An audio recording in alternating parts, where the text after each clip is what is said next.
వనపర్తి జిల్లా కేంద్రంలో మాజీ మంత్రి నిరంజన్ రెడ్డి తన స్వగృహంలో మొదటి విడత స్థానిక సంస్థల ఎన్నికలలో బీఆర్ఎస్ పార్టీ బలపరిచిన సర్పంచ్ అభ్యర్థులు విజయం సాధించడంపై హర్షం వ్యక్తం చేశారు. ఇక కాంగ్రెస్ పార్టీ తెలంగాణ ప్రజల నమ్మకాన్ని కోల్పోయిందని నిరంజన్ రెడ్డి అన్నారు. మొదటి విడత ఎన్నికలలో రాష్ట్ర వ్యాప్తంగా ప్రజలు బీఆర్ఎస్కు అనుకూలంగా ఇచ్చిన తీర్పు నిదర్శనమని తెలిపారు. బీఆర్ఎస్ ప్రభుత్వం ఉన్నప్పుడు ప్రతి నియోజకవర్గంలో సర్పంచ్ స్థానాలు 5 నుండి 10% మించి ప్రతిపక్షానికి రాలేదని తెలిపారు.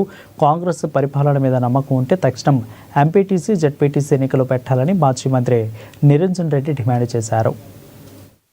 జిల్లాలలో దగాఫార్ ఉంది, కొన్ని జిల్లాలలో బీఆర్ఎస్ ఆధిక్యంలో ఉంది.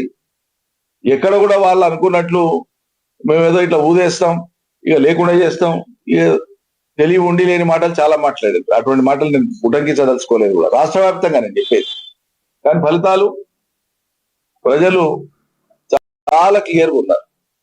వాళ్ళు గెలిచిన కాడ కూడా నేను ఇంతకుముందు చెప్పినట్లు అన్ని రకాలుగా విచ్చలవిడిగా డబ్బు అంటే, మద్యం అంటే, ఇక కావలసినంత అధికార దుర్వినియోగం అంటే, కొన్ని చోట్ల అయితే గెలిచిన వాటిని కూడా రీకౌంటింగ్ పేరు మీద ఓడిపోయినట్లు ప్రకటించి వాళ్ళ అభ్యర్థులు గెలిచినట్టు చూపించుకున్నారు. అదే ఎలక్షన్ పెటిషన్ వేస్తాం, కోర్టులో తేలుస్తాం, పెద్ద ఇష్యూ కాదు. కానీ ఇంత అపహాస్యం చేస్తారా? ప్రజా తీర్పు చేయకూడదు కదా. సోలిపూరే ఎగ్జాంపుల్. రేపు ఎలక్షన్ పెటిషన్ వేస్తాం, పెటిషన్ ఏమవుతుందో మీరు చూస్తారు. దానికి పాల్పడినటువంటి